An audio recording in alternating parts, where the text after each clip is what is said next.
G'day Noob Spearo listeners. Today's Noob Spearo Podcast is proudly brought to you in partnership with Adreno Spearfishing Supplies. You can check out Australia's largest spearfishing range in person at their Brisbane or Sydney stores or online at spearfishing.com.au. That's right, Turbo. Adreno is offering a special to Noob Spearo listeners, $20 off all purchases over $200. You can use the code Noob Spearo online or in store at checkout. So remember that code is Noob Spearo. Remember to add it at checkout. Let's get into today's episode. Hello and welcome to the Noob Spearo Podcast, where we interview experts, authorities and characters on all things spearfishing. Come and join us after the show at noobspearo.com, the online spearfishing community helping you to become a better Spearo. Here are your hosts for the show, Shrek and Turbo. G'day Noob Spearo. Joining us today from Curtis Island, Gladstone, we have a very special guest. He's heavily involved in filming and the production of the Spearfishing Down Under magazine DVDs. He's also the former president of the Tweed Gold Coast Freedivers. And tonight he's joining us, like I said, from Curtis Island there in central Queensland. Central Queensland, just off the coast of Gladstone. G'day Yes. Dan. Daniel Mann. What's going G'day. on, buddy? Oh, sitting in my wonderful prison cell. Donga, as they affectionately known. So you're sitting in a mining camp up in central Queensland with all that water around you, and you can't go diving. Is that right? Yeah, pretty much you get kicked off site if you get in the water. And I only found out after the induction when I got on site that you weren't allowed any weapons or anything in the camp. And obviously I brought all my spearfishing gear up because I've got a day off each week, but they're tools, buddy. They're essential tools. Yeah, nobody needs to know that, but that's all right. I'll only be here temporary. So That's all yeah, good. so up here working away on a giant gas plant. So super exciting stuff. All right. Gas plant. I'm sitting in the studio with a giant gas plant. It's fantastic. I'd say this gas plant's slightly more profitable than the one you're sitting next to. That is harsh. Is this how we're going to start? We actually had a phone call earlier. We've been Good teaming a stuff. few things Nice. up. All right. So Dan, just look. Can you tell us a bit about where you got started and how you got started spearfishing here in Queensland? Nasty. Yeah, I started probably because I was copying my brother because he was doing a little bit of it on his uni holidays back in 2003. He started, so I jumped in the water down the Seaway with a sea hornet and terrorising the local bream population on the Seaway at the Gold Coast. And then just as you do, jump on the online forums, met a few people, bought a gun off a bloke, Greg Smith, down the Gold Coast, and sort of hung around him a bit for a fair bit, and he sort of got me a bit more involved in spearfishing and taught me a hell of a lot about what I know today. And just started punching around the Tweed River, shooting flathead and mangrove jack, and then just stemmed from there. Met a few guys in Brisbane, just through mutual friends and meeting people on forums, and started diving out of Brisbane probably more regularly than anywhere. Cool. Sounds like you had a fairly fortunate start. I mean, so you had a mentor in Greg Smith, and you got hold of some fairly good equipment. What were some of the obstacles you had starting out? I used to have a lot of dramas with seasickness, actually. Kindred spirits here with Turbo. Oh, yeah. Turbo chucking his guts all over the boat brown. We've had discussions about this, and that you recommended to me, was it Avamine? Avamine. Yeah, I've only thrown up maybe once or twice on that in about 8 or 9 years or something. So it's pretty good gear. It just makes you really drowsy. So once I sort of started eating drugs, seasick tablets, I came good.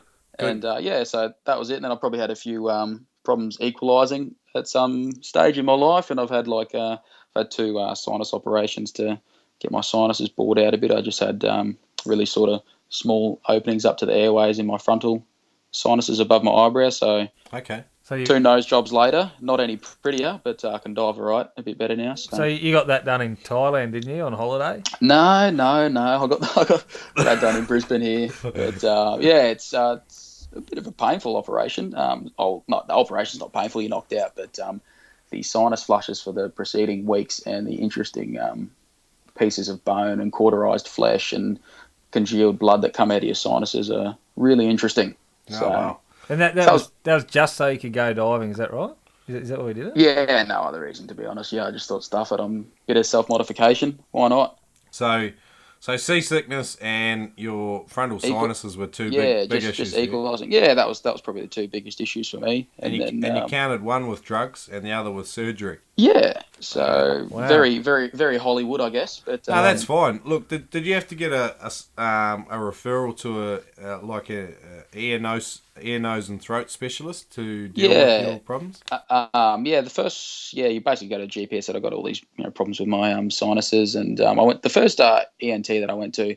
I wasn't really. It sort of helped a little bit, but he sort of mainly did the sinuses that are below your eyes. Okay. Which I was generally more having problems above my eyes, and so I went to saw another one that was recommended by my auntie. She's a GP, and said he's probably the best ENT in Queensland. So went and saw him, got some scans and all that sort of stuff, and I got like shortening of like constricted sinus passageways there and a lot of bony membranes. So it's like real thin, sort of like papery type bones above your nose, sort of between your eyebrows there, and they were just constricted.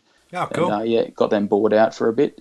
And so you got the surgery. It was a little bit painful. There was a few after effects, but now you're diving really well. For probably like the first 2.5 years after I got the second operation, I could hands free as deep as I could dive every day of the week. But obviously, particularly springs are never a good time. Well, I get pretty bad hay fever, so there's always a bit squeaky and stuff. But like I've never really had a day where I couldn't actually dive to some degree. So it's been good. But that's probably the main things. That seems amazing. Yeah, it's really good to talk to someone about it, because I know it's actually like a fairly common issue amongst new guys to diving. They have these issues with their sinus and ears with equalisation. We don't actually talk about that much. So it's really good to sort of hear a bit about it.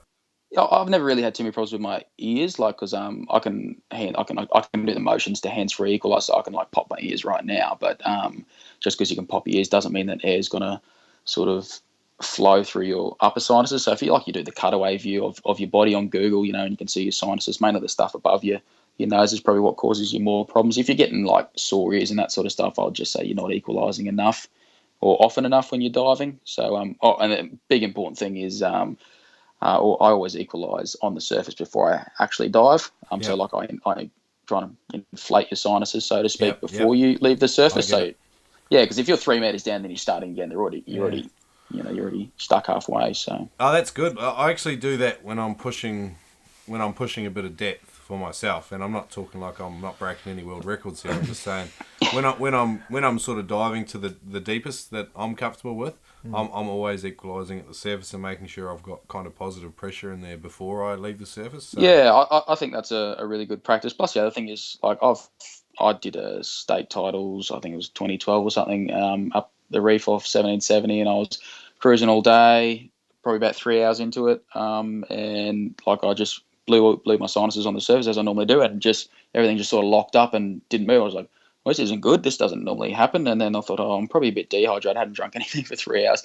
Smashed a Gatorade and about half a litre of water out of my boat float on the surface. Swam around for 15 minutes, and then equalised to get on the surface. Everything was all sweet. So like it's also a good sort of it's a way to hurt yourself less because you don't have that extra pressure on.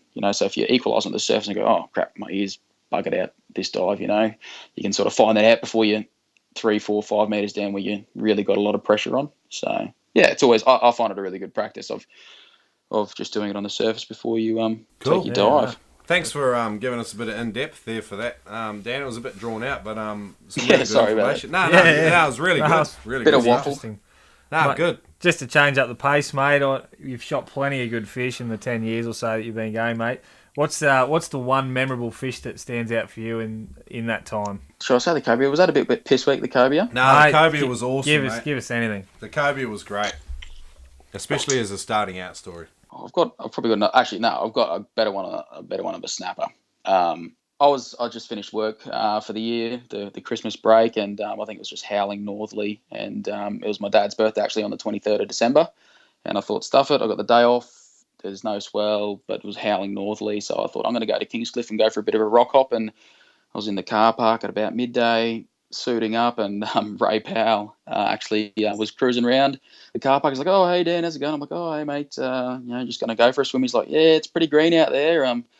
Good luck." He said, "Oh, I was out there the other day, and it was a bit cleaner on the north side of the reef. I thought, sweet. So I've just taken this as absolute. I must swim to the north because obviously Ray's one of probably the best divers that Gold Coast has had. Like he's an awesome, phenomenal diver. So I'm like, yep, I'm doing anything Ray tells me. Yeah. And so I swam like super north out of the break, out of the back line, and came past the back line. It was pretty dirty, sort of like 6-7 meters viz. And I came across this rock, and I'm like, oh, sweet, a rock I've never seen before, like way north of where you'd normally swim out. And I was looking at it going, oh, there's a Samson fish asleep in there. So I sort of swam up to it, had a rock. There's a rock with like a little crack in the middle of it, and I swam, like, oh, I dived on it. I'm like, oh, yeah, I'll shoot this Samson fish. This will be nice. And sure enough, this Samson fish as such has sort of just slowly moosied off, and I realised it was a big ass snapper just sitting there asleep. Wow. And I've gone the biggest buck fever ever and put a shot right high in it, and it's torn off over this rock, done a big loop around me, and I've sort of seen it on the edge of visibility. And as it's come around, I've just seen this whirlwind of GTs, like monster GTs, come past me. And what I was hoping was like cobia, like it was in really dirty water. But I'm pretty sure they were bronzies, because if Kingscliff's, it's going off, there's GTs and bronzies, and that's generally the only time you see a lot of sharks there is when it's going off. And then it sort of hold itself, like sort of wrapped up on the bottom, and I've only got the mono through the top shoulder because I put a prick of a shot in. And man, anyway, I got down there and grabbed it and stuck my hand in its gills and picked it up and thought, you know what, I'm not going to get any better than this. I'm 100 meters past the back line. So I just swam straight back in, probably like a half-hour rock hop, and I had a 5.75 kilo snapper. So I was pretty stoked. I'm like, yeah, well, this will do. I'm not gonna get anything better. There's heaps of fish out here. I probably should have stayed out there. Probably was going off out a bit wider. Right. But I thought, well, I'm done. I'm scared because I'm by myself, and it's dirty water, and there's a heap of fish circling around me. So I swam in. So yeah, I was pretty stoked on that. It was probably like the first really good fish where anyone else probably actually would have been jealous of it. So I was pretty happy with that. How long had you been diving for up until that stage? That was 2008, so probably like, your first 2 years that you are diving as such, you're probably not really doing anything right. But I was probably only been diving maybe like 2 years seriously, sort of getting right into it. That's actually a really good point. Like, I think some of the guys that get started, they don't realise how much perseverance you put into spearfishing to get started. Like 2 years without really shooting anything fantastic is pretty normal, isn't it, when you're shore diving? Oh, shore diving, where you're sitting in a tinny in the Tweed River, hoping for something different, and all you're shooting flathead and bream and whiting, and going, how good am I? But all got to start somewhere, so I don't begrudge anyone for doing that. And then so Alpha Dan strolls in with his 5.75 kilo snapper. Super stoked. Yeah, I bet you were. Wow. Stuck it in the back of my little hatchback Corolla. Oh, nice. Only just fit in my little 70-litre esky, so you know what? Filled up my esky. When I started spearfishing, I had a Corolla as well. And it was a 1985 Corolla, and I threw plenty of mackerel in the back of that thing. I had a little 86 hatchback, little white one, a little boxy thing. So awesome. You guys have got like a bromance. Oh, mate, I had the CSX. Did you have the CSX or just the CSX? I don't know. I had the luxury 5-speed manual, though, with the tape deck. Oh, man, jealous. This is getting awkward. So, moving on. So, Dan, look, this is a new section on the show. It comes from one of our listeners. He wants to know more about hunting techniques, and yep. So look, what's your favourite hunting technique, and how do you apply it successfully? Well, probably my favourite, or not so much favourite, but what I generally do most often is I try and minimise the time I'm in crappie areas, like where there's no fish, like. There's plenty of guys that'll dive longer and deeper than me, but if you're diving in an area where there's no fish, like, what's the point? So I guess my hunting technique is, or what I'm always looking for is, fish, where like sort of trying to read the conditions a bit more. If the current's going this way, I'm expecting fish to be here on certain days. And I guess like encompassed in the whole lot is just like an awareness of your surroundings as sort of your hunting style and going for your day that way. Not so much doing underwater, but if you're hunting, you're obviously looking for the fish. Okay, so what you're saying is that if you jump in, even if you've got expectations and it looks unprofitable, like there's not enough fish there, move on. Yeah, well, I guess you can waste a lot of time in areas that aren't fishy. Like there's some spots, say like off Brisbane, like you dive in there, or you jump in the first spot. You do a drift for mackerel first up in the morning in summer at Flinders. You see what the current's doing, and if it's going uphill, coming from the south to north, like I just go, well, I've just written off, half the spots that I'd normally dive because they're not going to they're not going to work on that current, or if it's flogging down, he'll go, I want to be here at this time. And yeah, you sort of just trying to keep your head in the game and thinking a bit more instead of just going, oh, I've shot a fish here 5 years ago. That was awesome. I'm going to keep going back there every day. I think sort of hunting is more about like sort of understanding what you're trying to target more so than what you do on the bottom. Obviously on the bottom is good as well. Generally, nice, slow, controlled movements, avoiding eye contact, all the usual sort of stuff. But I think if you're trying to hunt a fish, you're not going to get a chance to use any of your, techniques on the bottom if you can't find said fish to start with. So, I'd say like my favorite or my most used technique is just probably keeping a good eye on the sounder and sort of just understanding, fish tend to congregate on the up current side of a reef. So if the current's going the opposite way, they're not going to be there, So, I tend to just use my sounder and a bit of sort of general knowledge on what to do before I sort of select my spots. Like, so if most people go to Moreton, they've got a favourite spot. I've shot this here. Every time I go there, there's this here. Well, it's not actually the case. There's never always something there every time you go there. That's awesome, man. That's really good. So you really got to, dive to the conditions and sort of be mindful of areas and keep that in the back of your mind when you're looking to sort of plan your days diving and cover that ground and sort of, I guess what you're saying there, if you know how a place works, you can see straight away when you get in the water those spots and where they're going to produce. Like if you go, I'm going to go to the Wave Rider Buoy and it's been off strata. You're looking for dolphin fish. Early season this time of year. If you're looking for dolphin fish, you're probably going to go. If you go on when it's been blowing northerly for 2 weeks, chances are that it's going to be fairly dirty, cold, green water. But once you get that first southeasterly blow that's blown hard for a week, it's the first flush of warm water that's probably going to get your fish there. So I'd say, like, if I'm going to go try and shoot a dolphin fish, I'm going to be waiting for those conditions to go hunt that sort of, fish. You sort of read the conditions and what's going on as such. Perfect. So it's another to me to what I'm hearing. It's another point about perseverance and like new guys that get in. It takes a little bit of time to develop that sort of understanding of the area. So no, that's cool. Well, what's the scariest moment you've had out spearfishing, Dan, and what did you learn from it? Scariest moment was when I wasn't on the boat at the time, but the boat I was supposed to be getting home on flipped upside down.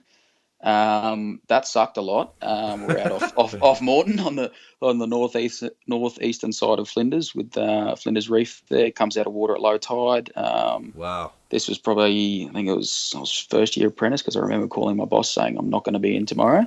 So how far offshore is that? I think Flinders Reef off the Cape of Moreton is, I think it's 6 or 7 kilometres pretty much north of the Cape. So wow. Big swim.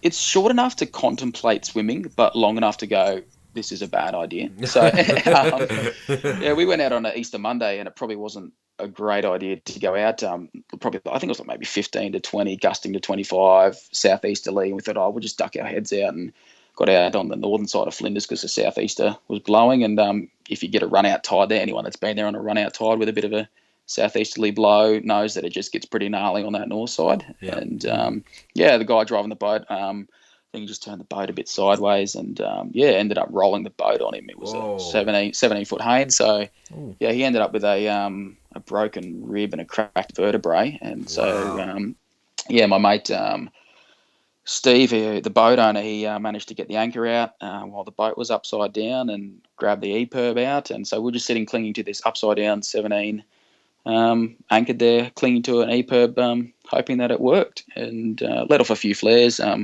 Obviously, not too many people out that day. And for 3.5 hours, waited for a helicopter. Then the bloke came down on the little cable and picked us up one by one. And by that stage, it was really low tide, and Flinders actually comes out of water at low tide. And so he dropped us one by one on top of Flinders Reef and then took us 2 by 2 to the Cape. There's a helipad on the Cape there. So, and then back to Archerfield in Brisbane. So, wow. Yeah, then... that's an experience. There's a lot of guys that spearfish off Brisbane, and they've probably never, ever experienced that, Dan. So, a lot of us kind of resent the continual checks of our flares and our EPIRB and things like that. Oh, mate, But I mean, on a day like that, you'd be appreciating it for sure, wouldn't you? Oh, you're just thinking like there's nothing else, like you're out there. Doesn't matter how much money you got in the bank, or how many people know you, or what you've got the best. A lot of people know Turbo and me. Oh well, none of it helps you out there. So I'd probably take away from that. It's a pain in the ass. Nobody likes. Everyone hates getting booked. Oh, your flares are out of date by a month, or your life jacket has got a bit of mold on it, so you're getting a fine for that. But I don't know. In that situation, there's nothing really you wouldn't give to go. Yes, my EPIRB's working, and all that sort of stuff. But for sure. I was being serious before I made a joke. But I mean, I think I've been out a lot of times. We've been checked, and you sort of think, oh man, here it goes again. But I can see like when you told that story, I was thinking, man, I would be so grateful to have an EPIRB to turn on to. Had you logged on with the VMR?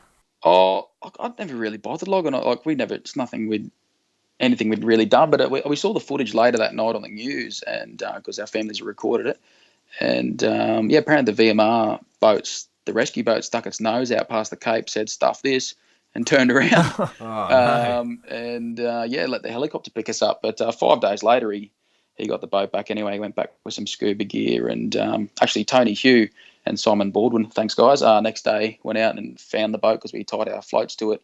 It was sitting on the bottom in 30-something metres of water, and Tony the legend went down and grabbed a bit of our gear out that he could. After a few dives, he decided, I want to go spearfishing now. Found our esky floating around Flinders and took that home with us as well. And, they went back 5 days later and got a chaff bag and let a scuba tank rip under it like a big hot air balloon, floated the 17 back to the surface and towed it back in with a bigger boat. And, it's running today. It's good. Oh, sweet. Wow. Good story. Can't kill a Haynes, eh?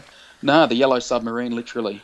So that's the running joke about that one. So I was recently out with a friend Dan, and we had to break down the starter failed just in a normal. It was a 17 Haynes as well, and we got towed all the way back in it by the VMR. The VMR there at Bribey, and they towed us all the way back into Scarborough.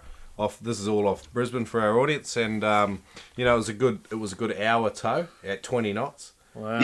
And but we were so super grateful to be towed in, and it was a friend of mine's boat. I don't want to mention his name, but after that he's joined the VMR, and I think a lot of guys are learning to log in and log out with the Coast Guard or VMR in the area.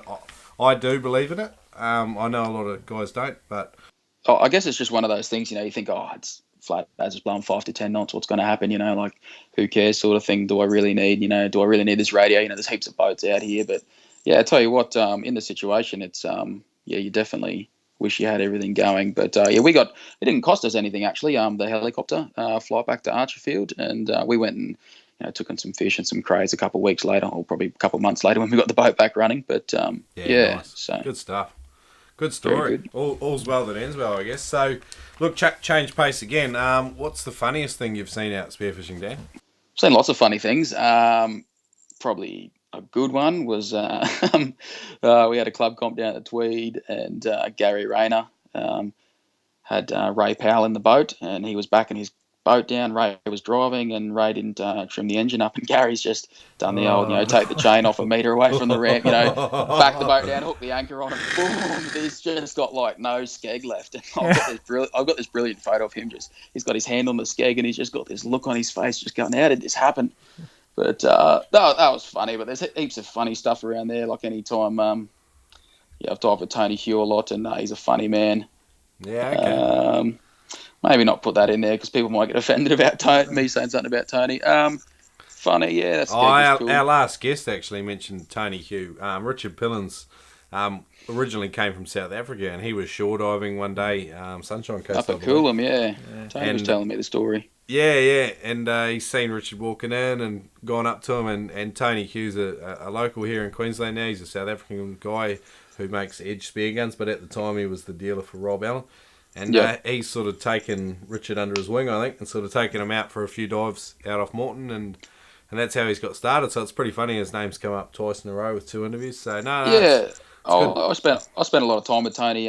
Probably like the year after I finished school, I was going up working for him and making a few spear guns with him and spending a bit of time up there. And he's an absolute legend. He knows his stuff like just inside out. And it's just a funny man. I think probably one funny time we were driving from Brisbane to I think it was Nelson Bay for Pacific Coast Championships, and he's got a habit of taking his dog everywhere, and just rolled up at the meeting point at my brother's house in Brisbane to meet him, and he's got his dog Panda that's just suddenly coming on a 10-hour drive in my parents' Forester because my Corolla wasn't going to make it obviously that far, so I was in my parents' car, and I've got this dog running around the back of the car, and on the way back, we had the competition row run.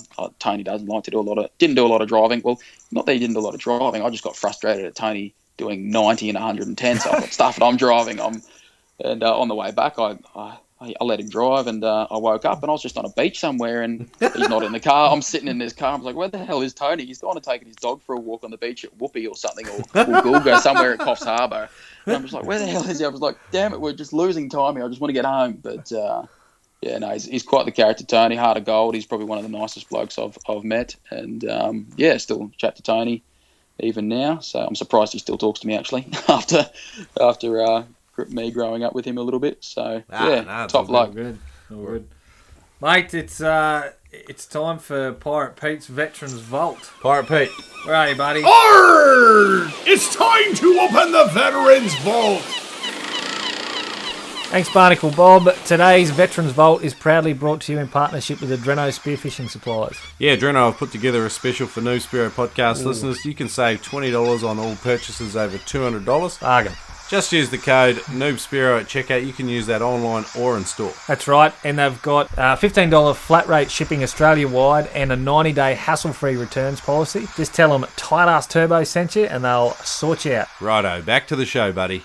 Yeah, so look, this is the part of the show where we ask our special guests to take us deep into an area of spearfishing expertise that they'd like to share about. We call it the Veterans Vault, and we know you've spent a lot of time making spear guns in your own time, Dan, and we'd love for you to share some of that wisdom with our audience, some of whom are probably interested in making their own spear guns. Yeah, I've been doing it probably since probably not long after I first picked up a spear gun and saw a few things online and thought, I'll have a crack at that. Why not? What's the worst that could happen? So, come a fairly long way. I think my first spear gun I laminated together with PVA wood glue, which, if you don't know, is water soluble. So that was the early lessons we learn, I guess. Yeah, that wasn't a great success, that particular gun. But yeah, I made a few. Just sort of, you see a few pictures on the internet, you copy a bit of this, bit of that. And go, I like that, I don't like that, and you learn a lot doing it. And So.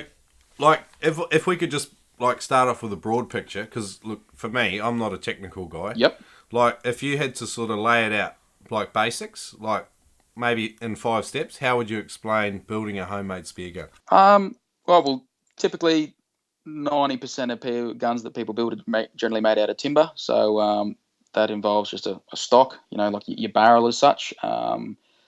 Normally you laminate that together, so cut thin strips and glue it back together because it's generally more stable and less prone to warping. So you glue that up, you straighten that up, so you got a nice thing. Then you'd probably cut a track on the top, generally with a router. I know some guys, particularly I think it's Rick Fallow. I think he's from Victoria or Northern Territory, but he swaps between the spots. He's done a few articles. You see him on the internet. His guns are very recognisable, and I remember he did one. I saw a thread on the internet somewhere where he wanted to do a gun with the minimum of tools. So I think he used a rasp and a chisel to build an entire gun. But I would recommend the router option. Generally, you get a nice straight track. But I can understand. It can be done with very minimal tools if you're not that way inclined. But yeah, router on a table, run a track, and cut a slot for your mechanism. Generally, your gun's made up of just your barrel, your mechanism, some sort of muzzle arrangement for your rubbers and a spear. So they're not a very complicated item. It's very easy to make a gun that kills fish. It's a bit harder to make a gun that looks good and isn't a pain in the ass to use and kills fish.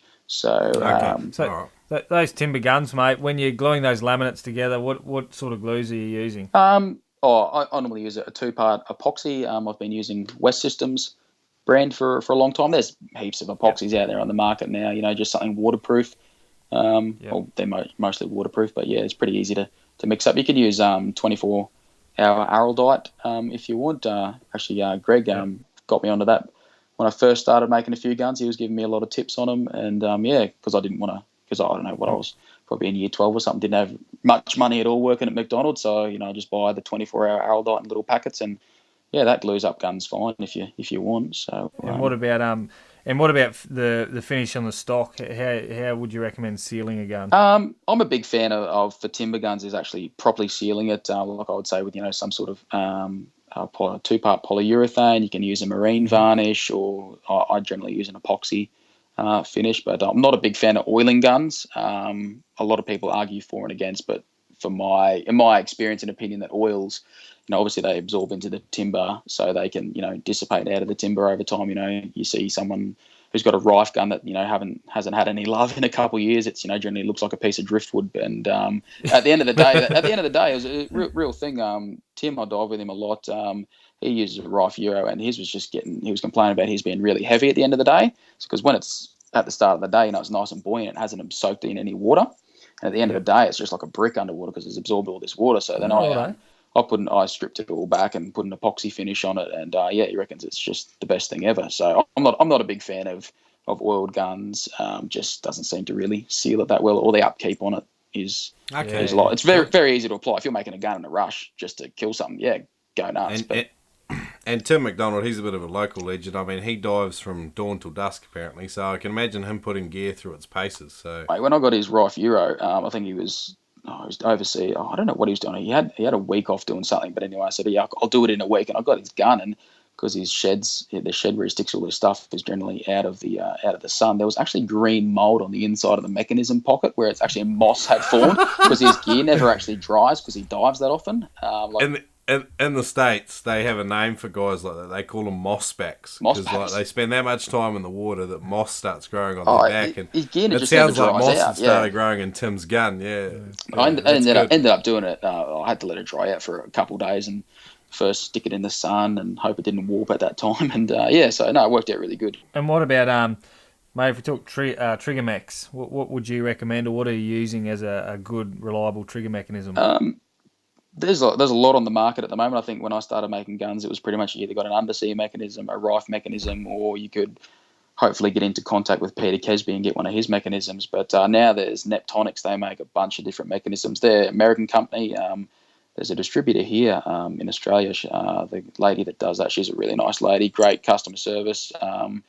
She's actually married to the bloke that makes the gear. And cool.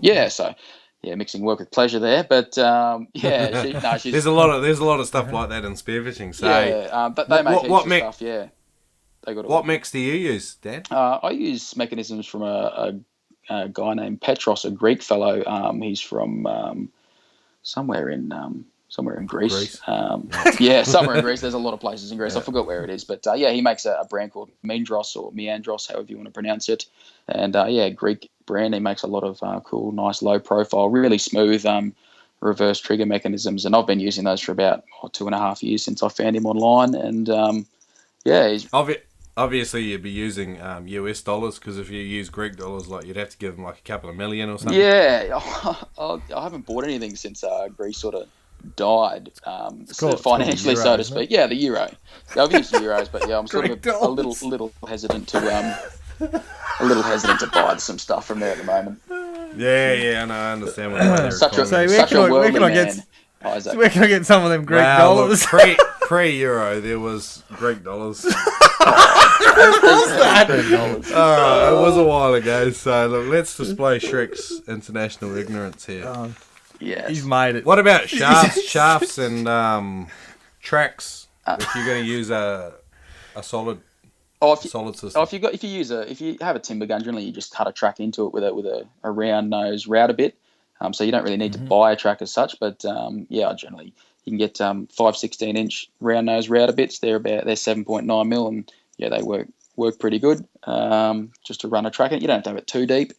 But depends on what sort of shaft you're running. If you're running a shaft with shark fins, you can have it a bit deeper because your bridles won't scrape on the side. But if you're running notches, you got to have it a bit shallower so the bridle actually engages into the spear. But for spears, I generally use primal spears because they're cheap and mine normally get eaten or snapped off or anything, just lost in general before I bend them. So I'm not too worried. They're pretty cheap. Good steel. Very hard to bend. And if I'm using on my shorter sort of guns, like my short little roller guns, I generally get a rife shaft and hack that up and just an 8mm stainless steel rife shaft and make my own sort of nice super sharp tip and remake the end and fit it to my mechanism. So yeah, just a bit of do-it-yourself stuff there. So beautiful, mate. I just want to go back to trigger mechanisms. Yep. What's the advantage of the reverse mech, and why do you use it? Well, it gives you a bit more real estate on your gun. So in a traditional mechanism, the way the internals work, the very front, where your spear sticks in, that's where the spear engages. But the way the internals of a reverse mechanism work, it engages at the back of the mechanism. And the way that actually helps in your gun is you can get your hand position up. You can build the handle around those mechanisms a bit better and get them more high up, like a railgun style, like a Rob Allen. You know how your hand, between your thumb and your index finger, that's almost in line with your spear, and that sort of absorbs the recoil a lot better compared to, say, you get like a Rife Blue Water where there's this chunky handle, like 2 inches below where the spear is, and that tends to roll over your wrist when you shoot it. So and you feel the recoil a bit more. So the reverse mechs, they work like that. Plus everything, I think I did one side by side to compare to a Rob Allen versus one of my guns with a reverse mech, and I think I gained an extra 13 centimeters of stretch.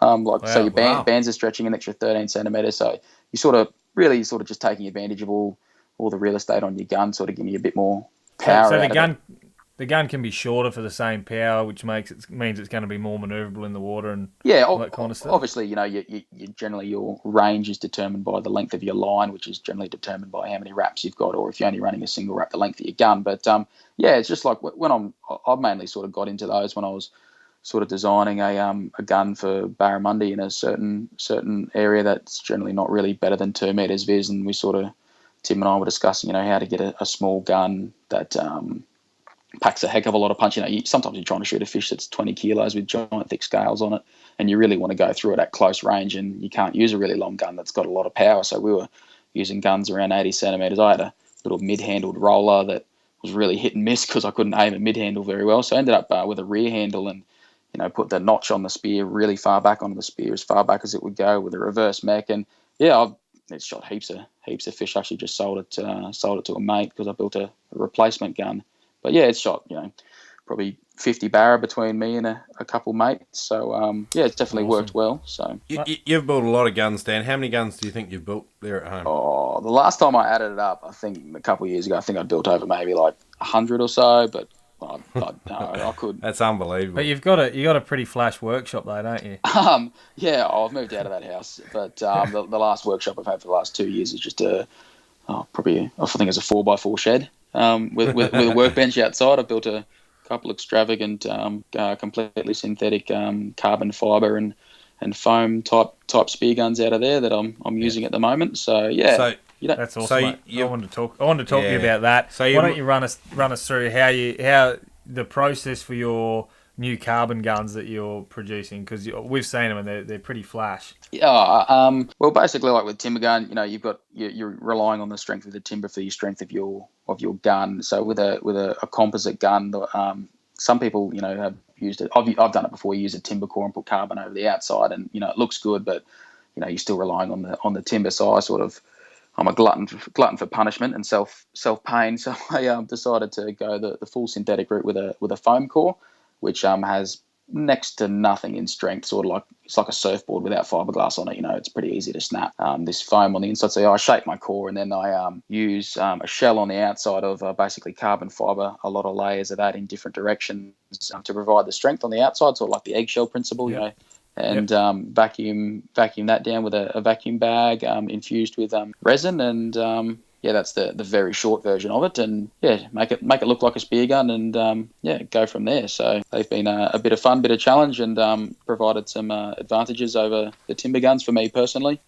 So you can build them a bit slimmer. It's easier to shape a block of foam than it is timber, and you don't get splinters, and you can get it thinner, and it'll float a spear better as well. But you generally have to add a lot of lead to them because they are very, very floaty when it's just foam and carbon fibre.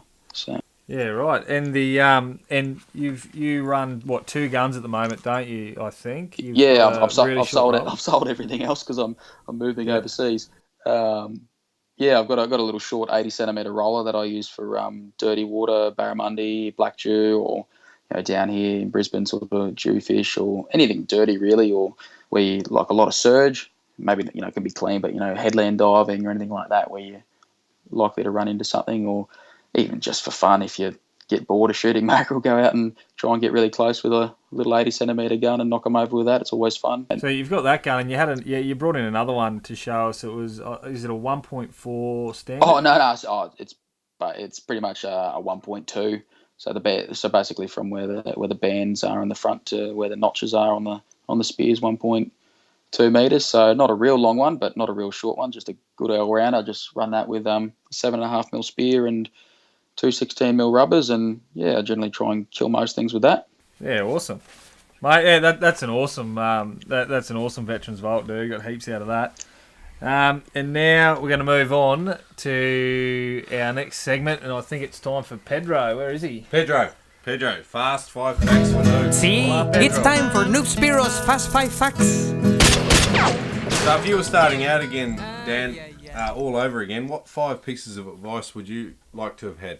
The first thing I would probably wish someone would have told me is to try all the fish for yourself first up, instead of taking everyone's word for, this fish tastes like crap, or I hate that fish, it's not worth shooting, and that sort of stuff. Because generally you'll find that you'll generally find that you like different things, and everyone's got different tastes. Not everyone likes oysters, but some people just about slit someone's throat for an oyster. Other people not so much. So I think that there's a vast difference in the taste of fish. So I really encourage people just to taste everything once. Just give it a go once, and if it's no good, for next time, at least you're not speculating. Because everyone always being told, mangrove jack, beautiful fish, such the best eating fish in the ocean. I'd love eating jacks. And, mate, I don't really particularly. I'm not a great fan. I'll eat it, but it's not the first thing I would pull out of my freezer. So I think I was telling you before. I've got a mate who owns a Thai restaurant, and he shot a fish that most people in Queensland would not want a bar of. It's a morwong. Yeah. And he took it back to his restaurant, got his chefs to cook it up, and he said everyone just absolutely loved it, and that's like the most undesirable fish apparently in our waters. Oh, everyone loved it. They're not very smart. I had Greg Smith cooked one time. He cooked some silver trevally up. I'm like, silver trevally. I was really turning my nose up to it. And he spends a lot of time in Thailand just on business, and so he really loves his hot food. And he cooked up this thing. It was bloody hot, but unreal fish. Just tastes great. I think a lot of Australians get sort of, if you can't crumb it and stick it in a shallow fryer, it's not worth eating. And I just think you've got to try everything once, and if you don't like it, come to your own conclusions. But don't let anyone go, what are you shooting that for? Because love it. All right, number 2, Dan. I would say on the fish topic of eating fish, keep enough ice in your esky if you're going to go diving. Good one. Have enough ice in your esky. It's sort of part of the whole respecting your catch. Not the sort of ice that Turbo did at high school, though. No. Well, are you serious? Sorry, it was pretty bad, wasn't it? Right, sorry, Dan. Number 3. Right. Number 3, or is that number 2? Are we still on number 2 about the ice? Keep going if you like. Mate, yes. You at the end of the day, you're really there to get a feed and have a bit of fun. So you might as well look after your catch a lot, and that's probably another reason. Touching on the first topic, why people think things taste like crap is because, no wonder it tastes like rubbish. You've got no ice on it. It's been sweltering on the deck of your tinny for the last 5 hours. Yes, yeah.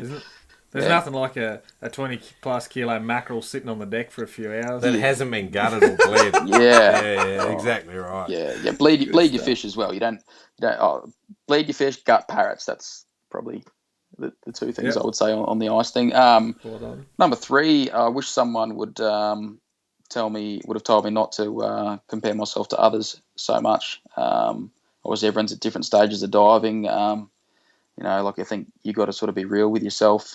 That you're not if you see someone diving long time or shooting really awesome fish, don't get down and out about it. Like I used to get caught up in it a little bit on Facebook. Everyone gets on after there's been a weekend of awesome weather, especially Brisbane, because there's a lot of guys that go out of Brisbane and post a lot of photos, and I'd go, oh yeah, I shot this on Saturday. I'll be real chuffed with myself come Monday morning, seeing all these photos going, oh damn it, why didn't I do that? I'm crap. I didn't go and shoot what they shot, and this person shot a bloody marlin or something, and you sort of get a bit bummed and you get a bit depressed, and you're always sort of worried about what everyone else is sort of gonna think. And like at the end of the day, like I've sort of changed a fair bit, that I'm sort of just trying to either better myself or just target a fish and go, I'm going to go do this today and try and do it. And if it doesn't happen, it doesn't happen. But like if you sit there comparing yourself to everyone else, it's like the classic old thing with women. They see people in the tabloid magazines and goes, oh, she's pretty. Look how skinny this supermodel is. Like it's not healthy. It's not healthy for you. It does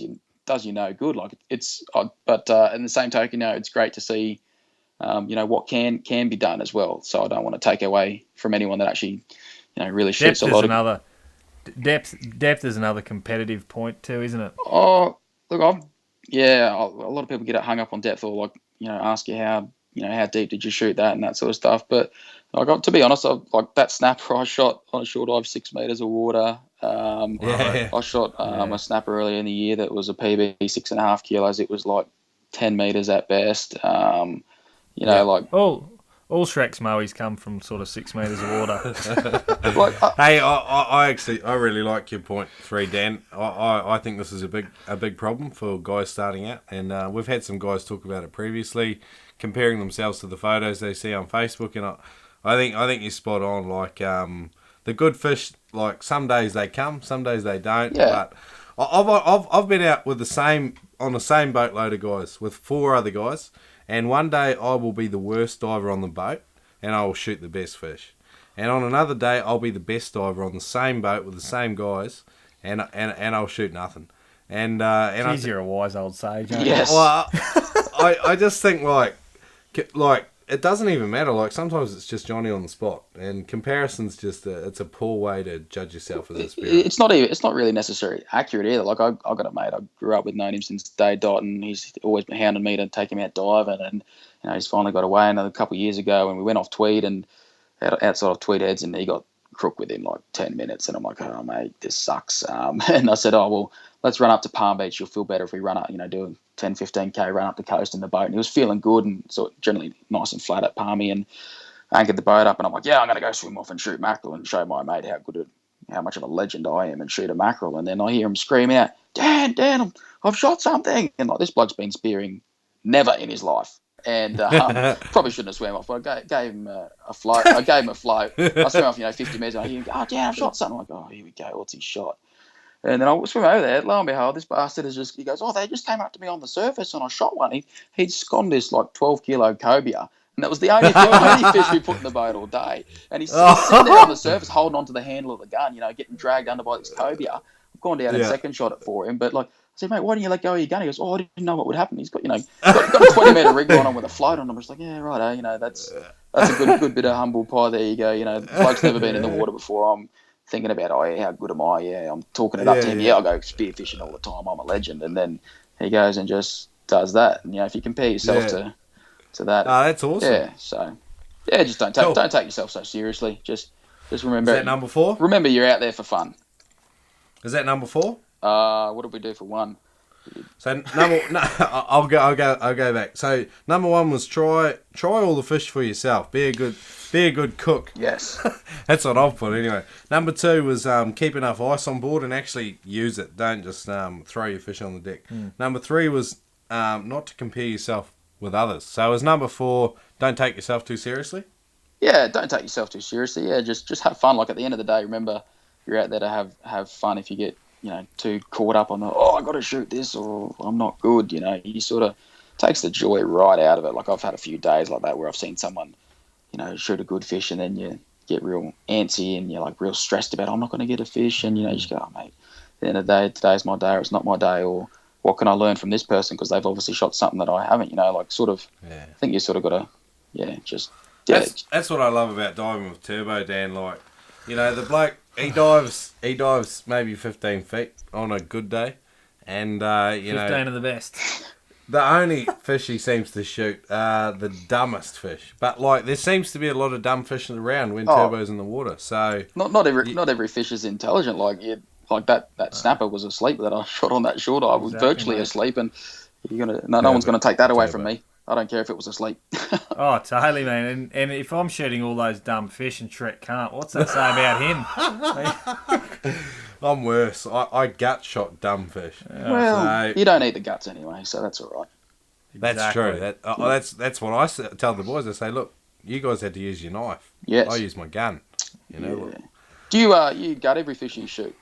Pretty much, yeah. Well, I use it for burley. But yeah, I don't know. What's your take on that? Oh, I've been getting real lazy lately. I just if I shoot a fish, like if it's not super big or like anything that's probably not going to get out of my hands, I'll just say if I shoot a little 3 kilo jack or something, I'll grab it by the throat and I'll take the spear out and use the spear to stab it in the head. And probably not a great practice because the one time I slip, it'll swim away from me and probably die. But I just do that and then maybe give it a bit of a poke up in the throat section to bleed it. And as soon as it starts bleeding, that's in the boat. Generally, I don't really gut fish. The only thing I gut is a parrot. I'm too lazy to do that these days. I just sort of throw it in the boat and look. Let the boatie do it. Oh no, I don't even let the boatie do it. Like I don't find my filleting technique pierces a gut cavity generally. So I'm not too fussed. I'm going to fillet generally 99% of my fish. If I know if I shoot something, I go yes, I'm going to eat this whole. Like if I shoot a pearly or something like that, I'm generally going to eat it whole because they're tricky little bastards and there's not a lot of meat when you fillet them. But like I don't know, I just probably do taste better. If you shoot a cod though, I would say cod do taste a bit better when you gut them. Yeah, I pretty much gut everything in the water. It's not a bad thing anyway. Yeah, well, it's sort of like you don't have to worry about bleeding them even. Like it sort of does both at the same time. And it saves you doing it when you're filling it. But I see your point. I think so. I think there is a theory though, like fish on ice. If you're like on a several day trip, I think fish that aren't gutted tend to last longer on ice. Like if you just do the throat slit, I think it's something to do with you've opened the gut cavity and bacteria. You've sort of induced that into the flesh. So like if you're doing like a reef trip or you're doing a day trip up the coast, I think don't quote me. I'm sure that someone will be able to enlighten you, or Google would. Surely Google would. But yeah, I think gutting them isn't the best for like if you're keeping fish for a couple of days on ice before you fillet in them, sort of thing. So cool. That's okay. I generally get home pretty late at night, so I'm just like, yep, going to work tomorrow. I'll fillet those tomorrow over, so I don't really gut them. So yeah, okay. That was a very big detour that we just took there. That's fine. This is all good things. And number 5. Number 5. Keep your mouth shut. Keep your mouth shut. Yes. Diving or with like when you're first starting out, I'm a little bit of a I'm not a skeptic. I don't know what the word is. I'm probably a little bit older and somewhat more wise to what happens. But I like old Shrek the sage. Well, I don't dive with a lot of people, like different people. I've got 3 other blokes that I dive with that I can go anywhere with, say anything to about any spot, and not have to worry about them taking a boatload of people, or we just got, it was 4 of us that we just generally quite a tight knit sort of thing, and like there's some spots that I'm even hesitant to take my brother to because I just think like that a lot of people on Facebook or just in general like telling people where they shoot stuff, and like if I go out on someone's boat and they take me to a spot and you can get back there with landmarks, I just think it's really disrespectful and rude to 1, go back there yourself, and 2, like go back there with other people. If someone's someone that's like taking you out on their boat or like stealing GPS marks. Like I've heard heaps of stories about people using their phones or taking GPSs in bags. Like you just dog. The best one I saw was Tusky Town was tagged in a post. Oh, like it was awesome. Oh yeah, it was tagged on Facebook with the GPS location and everything, like on a photo. Like admittedly, that spot is on BCF. Sure, but still, I remember I went. Oh, can I tell this story?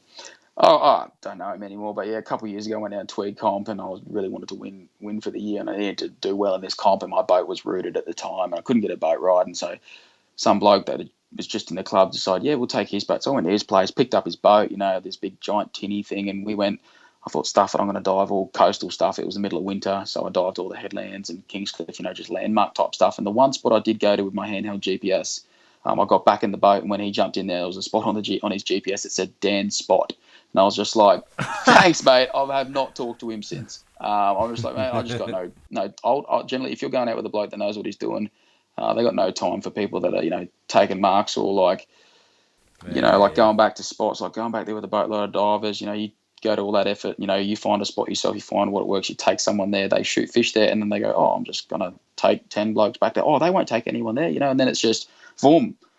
There's a couple of spots in the bay, like that. Obviously, people have shot tuskies at 8-10 years ago, and the word gets out, and people just hammering. You barely find a 3 kilo tusky in some of those spots now. If not for yourself, in your own diving, if you keep giving out your spots, telling everyone where you shoot fish, people are smart to work it out. People get back to spots, they go, oh, what was. You go on the weekend and go out of Moreton, go, oh, well, I shot this out of Moreton. What did everyone else shoot? And you go, oh, where'd you shoot that? And they go, oh, this was happening here. And you can, people are smart enough to work it out. And a lot of people will resent me and go, oh, you're a bastard because, you don't give away spots. But at the same time, you're trying to you're making it more difficult for yourself if you do sort of give out your spots. But if you're a noob, just respect people. If someone says, don't go back here with someone, or don't take anyone here, or don't tell anyone we went today, just go, yeah, cool, mate, no worries. Good advice. That goes a long way with a lot of people, and you're likely to get a second boat ride out there. Maybe one day they will go, hey, you can go back here if you want. Cool, no worries. We've been diving together. I trust you. But I know a lot of people that have been severely burnt by that sort of stuff, and yeah, it's just. I got a mate on the sunny coast, and he helped me when I got started, and he took me out for lots of boat rides, and he took me to this one spot that one day. Is that where you took me the other day? Is that the one you were telling me about the other day? Yeah. Nah, look, I went there with him and one other guy, and we had just one of the best days I've ever had out spearfishing. We all shot kingfish. Black spot tuskfish over 9 kg, and nice. And we all got one each, and there were 4 fish landed over 9 kg that day, and 2 of them went over 11. They're my cursed fish, those bastards. Yeah, but this spot was magic, and it was just one of those days that the 3 of us shared, and I know where that spot is, and I've never ever taken anyone else there, and I never will. And I had an opportunity 2 weeks later with another guy who took us out, and this guy sort of knew where the spot was too, but we had 4 other guys on the boat that day, and we weren't taking them there, even though it was a competition. Yeah, and we didn't, because that same guy had taken us both to that same spot, and I think there is. Sort of this unspoken understanding that Spearos have that look, just keep what you have under your hat, and so it's good advice. So all good. Yeah. Righto, we're gonna recap those 5 points. I think we've. All right. Number 1, try all the fish for yourself. Be a good cook. Number 2, keep enough ice. Yes. And actually use it. Yes. Number 3, don't compare yourself with others. Number 4, don't take yourself too seriously. Remember what we're out there for and have a good time. Number 5, keep your mouth shut. Be careful what you say with who. Yep. No, all good. Oh. Righto, crucial kit for noobs. What piece of equipment is essential when you're starting out? What brands do you recommend and why? We said filleting knives last time, didn't we? Yeah, absolutely. Anything you like, Dan. Did you just think the filleting knife was a bit weak? Was it because I do? No, I loved it. Okay. It was great. Okay. Well, an essential piece of equipment for noob Spearos would be the trusty fillet. No, sorry, I got cabin fever, mate. I don't talk to anyone but the same 6 blokes every day for the last 20 days. So it's just new people. I'm sociably excited at the moment. A good filleting knife. We've got to go now. Cutting out. He's been a. Start again, Dan. Sorry. Crucial kit for noobs, Dan. What piece of equipment is absolutely essential starting out? What brands do you recommend and why? A sharp filleting knife. Yeah? Yes, a good filleting knife. And not one of those flexi ones. I can't stand, I don't know anyone good that fillets with a flexi filleting knife. Just a sort of like a firm blade, something like your $30 Victronox Fibrox handle sort of type thing. Yep. The F-Dick make a good one as well. so you can have a 12-inch dick on your boat. F-dick, sorry. Classic. 12-inch F-dick.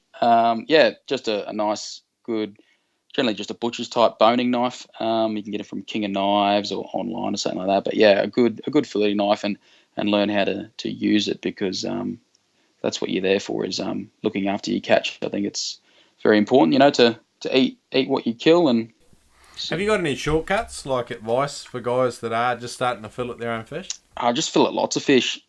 Just the more you do it, the better. Unfortunately, it's just one of those things that you sort of get good at, or ask somebody that's like full ninja at it to show you how to fillet. Surprising. There's some people are completely useless at it. Actually, not mentioning Josh Ball's name. No, he's all right, but just some people are. Shout out to Josh Ball. Thanks, Josh. Thanks, Ballbag. Thanks for listening to the show. Josh is all right. He's not renowned for his prowess in filleting, so that's all right. But yeah, just do it lots, practice, and when you're practicing, like if you're first starting out, it does give you a lot of confidence to have like a chainmail glove. I've got a little titanium chainmail glove that only goes down to my wrist, so it's nice and light, and you just feel invincible, mate. So you can just mow through them, and nice sharp knife makes it easy, makes it quick, get more return off your fish, and a sharp knife is a safe knife, I always say. And what are you're running it through one of those, like those little sharpener things that ergos, like an ergo, like or you got a diamond. I've got a steel. kit from Spyderco spelled with a Y, SPYDER, something, Spyderco. It's like this triangle sharp maker, they call it, and it's got these little ceramic stones in it, mate. And I can generally, once I finish sharpening those, I can shave my arm hairs with them. So nice. Spyderco. Wow, that's a good knife. I've seen your arm here. Yes, yes, and then it promptly requires sharpening again. But I just use that and a steel for touching up. I always use a steel when I'm filleting. I always take one of those with my kit, just to touch up when you've knocked over half a dozen fish and you got some more. You just touch your knife edge up with a steel. Works really good. So just learn how to fillet and get a good filleting knife. It's probably pretty cool. Essential with the kit. Excellent. That's great advice. So, look, Dan, if you had a call to action to make for our audience, something you'd like them to do after listening to the show, what would it be? Last time I think you mentioned the new online store. As mentioned at the start, I'm been involved doing a lot of DVD production and media type stuff for Spearfishing Down Under magazine, and a new sort of venture that's starting out, Spearo.com. Jump on that. Some awesome content up there. We've got a few guys from around the world on board, getting just some of the stuff that we sort of held off putting on the DVDs, and sort of really stepped up the production, and just some really world-class footage, and cool. some stuff up there. So go check it out, Spearo.com. Right, I will link that up in the show notes as well. So, Noob Spearo, just go there and have a look at that. By the way, I wrote an article for Spearfishing Down Under magazine. You think did I make the cut? Was that for issue 51? Oh, possibly. I think it might have got put back till you didn't have enough content. Oh, I'm on them. They might like, you know how it's albums, a B reel. Like, artists have a B track side. Like that might be. That's a little bit before my vintage, but I do know what you're talking about. What's happening in maybe that DVD, Dan? I've sorted through 50 gigabytes of Bryson's footage from Peru World Titles and his little trip to Ecuador. So that was pretty cool. Some big broomtail grouper. Yep. And some really dirty fish and dirty water and little fish in Peru. Some cool New South Wales stuff. What else got onto that one? Aaron Puckeridge actually has got some of Aaron's adventures on there.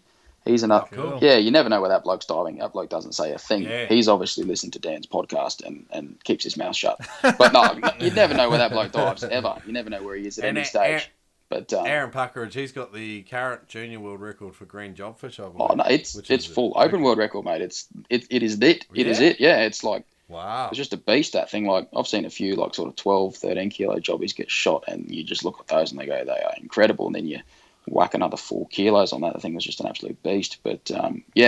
It's just some of the fish he shot. Like, I've heard a few people say, he's only shooting fish because of his dad. But, mate, he is killing it. Like, I think he won the New South Wales state titles or something recently. Like, he's an absolute gun and a really, really really nice guy. I think I've met him once. The old block. Yeah, really nice young guy, and just can kill fish. Obviously, he's got a great mentor there. But he's got some of his stuff in there as well. He's got some cool dogtooth tuna action, and yeah. All right, so iSpearo.com plus the next edition of Spearfishing Down Under magazine. Cool. Yep.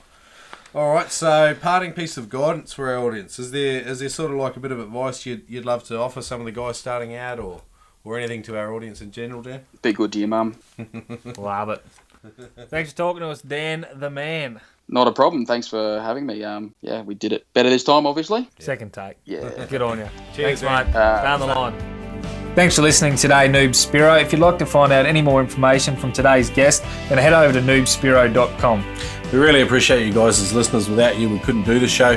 So if you want to help us out, leave us a review on iTunes or head on over to noobspearo.com and sign up for our newsletter. We won't send you crap. So that's all from us. A big hooroo. We hope to see you soon. Shrek over and out.